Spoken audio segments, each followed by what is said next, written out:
සුබ දවසක් කියලා ඔයාලව සාදරයෙන් පිළිගන්නවා මදු ස්වීට් හෝම් YouTube channel එකට.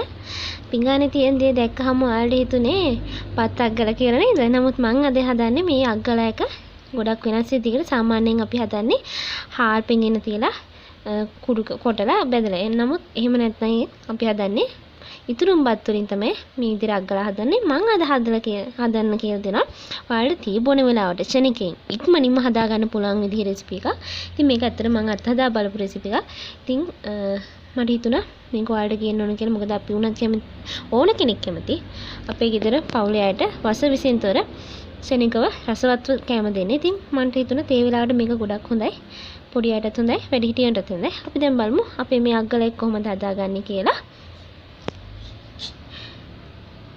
ඉතින් අද අපිට ඕන වෙනවා ගාගත් පොල් කෝප්ප එකක්.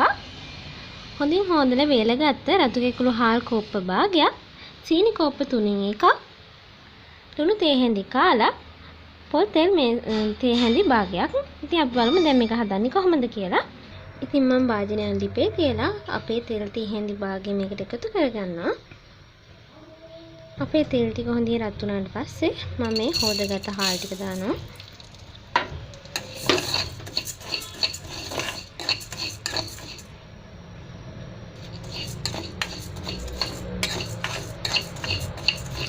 මේ විදිහට මේක ටිකක් බෙද ගන්න ඕන. ඉතින් මෙන්න මේ වගේ ටිකක් දුඹුරු පාට වෙනකන් අපි මේක හොඳින් බෙද ගන්න ඕන. මේක හැමනිතරම මේ විදිහට කවලම් කරන්න. එහෙම නැත්නම් ඔයාලගේ අඩිය අල්ලන්න පුළුවන්. දැන් අපිට ඊළඟට කරන්න තියෙන්නේ මේ ටික ටිකක් හොඳින් නිවාගෙන නිවුණාට පස්සේ මේ ටික හොඳට බ්ලෙන්ඩ් කරගන්න ඕන. ඉතින් මම ඊළඟට කරන්නේ මේ විදිහට භාජනයක් ලිපේ තියලා භාජනය රත් වෙනකොට ඒකට අපේ සීනි වලින් තාමත් පොඩ්ඩයි චුට්ටම චුට්ටක් දාගන්නවා. මේක ඔයාලට ඕන කැමති නම් විතරක් කරගන්න පුළුවන්. එහෙම නැති වුණත් කිසි අවුලක් වෙන්නේ නැහැ. මේ වෙලාවේ මම මේකට උණු වතුර දෙකක් විතර එකතු කරනවා. ඒත් එක්කම අපේ සීනි ටිකත් එකතු කරගන්නවා.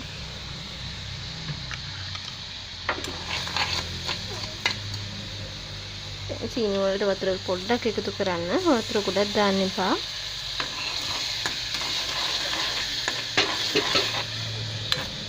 දැන් මේ විදිහට හොඳින් සීනි ටික දියවෙනකන් ඉන්න ඕන අපි.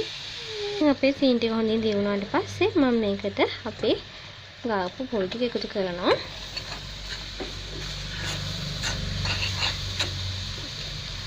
දැන් මම මේකට එකතු කරනවා අපේ ලුණු ටික. ලුණු දානකොට පරස්සමින් දාන්න. මේ එකතු වුණාම මේ වගේම ඇතර මේක ගොඩක් රසයි. ඒ වගේම ඔයා කැමති නම් මේකට වැනිලා ටිකක් එහෙම නැත්නම් කරාඹු නැටි කරදමු කුඩු ටිකක් ඒ වගේ ඕන දෙයක් ඔයාලට මේකට එකතු කරගන්න පුළුවන්. ඒක ඔයාලගේ කැමැත්ත අනුව ඔයාලට එකතු කරගන්න පුළුවන්. ඉතින් දැන් මේ ටික මේ විදිහට හොඳට කවලම් වුණාට පස්සේ මම මේකට එකතු කරගන්නවා අපි කොටා ගත්ත අපේ හාල් කුඩු ටික. බෙදපු හාල් කුඩු ටික මේ විදිහට අපි එකතු කරගන්නවා. දැන් මම මේක හොඳට කවලම් කරනවා. ඉතින් අපේ මිශ්‍රණය මේ විදිහට හොඳින් කවලම් කරගන්න. ඒ වගේ මම දැන් අපේ ලිප ඕෆ් කරගෙන තියෙන්නේ. දැන් අපි මේක තරමක් පොඩ්ඩක් නිවෙන්න තියාගන්න. ඒක හොඳටම නිවෙන්න දෙන්න එපා. ටිකක් සාමාන්‍යයෙන් අල්ලන්න පුළුවන් ගානට මේ පොඩ්ඩක් නිවෙන්න දෙන්න. ඉතින් අපේ මිශ්‍රණය දැන් මට අල්ලන්න පුළුවන් ගානට යන්තම් රස්න තියෙනවා. මම මේ අවස්ථාවේදී මේ විදිහට ලිම් ගුලි කරගන්නවා. ඉතින් ඔයාලා කැමති ප්‍රමාණ වලට පුළුවන් ඔයාලට මේකේ ගුලි සදා ගන්න.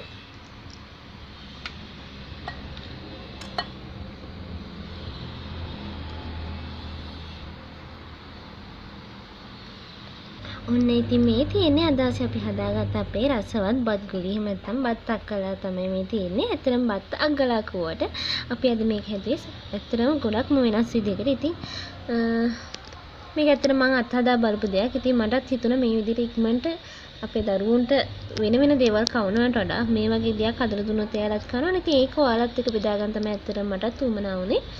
ඉතින් අපි දැන් සාමාන්‍යයෙන් අග්ගල කියන දේ හදනවා නම් එක්ක හාල් කොටලා ඒ විදිහට තමයි හදන්නේ. එහෙම නැත්නම් ඉතුරුම් බත් වේලා ඒක කොටලා තමයි හදන්නේ. නමුත් මේ විදිහට අපිට එතරම් පැය භාගයක් යන්නේ නැහැ. විනාඩි 10ක් විතර යනකොට අපිට මේ අග්ගල ටික හදාගෙන ඉවර කරගන්න පුළුවන්. ඉතින් අපිට තේ වේලාවට ක්ෂණික විදිහට මේක හදා ගන්න පුළුවන්. කිසිම අගුණයක් ඇත්තෙත් නැහැ. ස්වාභාවික දේවල් දාලා තියෙනවා. ඉතින් ඒක නිසා ඔයාලත් මේක අනිවාර්යෙන් try කරලා බලන්න ගෙදරදී. ඔයාලගේ ගෙදර කට්ටිය ඇත්තටම කැමති වෙයි. එයාලා හිතයි මේක අර වෙන විදිහකට හදන එකක් නිසා එයාට ඇත්තට මේක වෙනස් හිතා ගන්නත් අමාරුයි. මේක ඇත්තටම ගොඩක් රසයි. ඒ නිසාම තමයි මට මේක ගේන්න ඕන කියලා හිතුනේ. ඉතින් ඔයාලත් මේක try කරලා බලන්න. මේ වගේ තවත් වීඩියෝස් බලන්න ඕන. ඔයා තාමත් මගේ channel එක subscribe කරේ නැති කෙනෙක් නම් දැන්ම පහළ තියෙන subscribe button ක්ලික් කරලා ළඟම තියෙන bell icon එකත් press කරන්න. එතකොට අපේ අලුත්ම වීඩියෝ එකක් දාපු ගමන් ඔයාලට notification එකක් එනවා. ඒ වගේම ඔයා මේ වීඩියෝ එකට කැමති නම් පුංචි like එකක් දාලා තවත් කෙනෙක්ට බලන්න share කරන්න. ඔයාලගේ වටිනා අදහස් පල්ලෙහෙන් comment කරන්නත් අමතක කරන්න එපා. ඉතින් මේ වගේ තවත් රසවත් වීඩියෝ එකකින් ඔයාලා හමු වෙනකම් ඔයාලට සුබම සුබ දවසක්.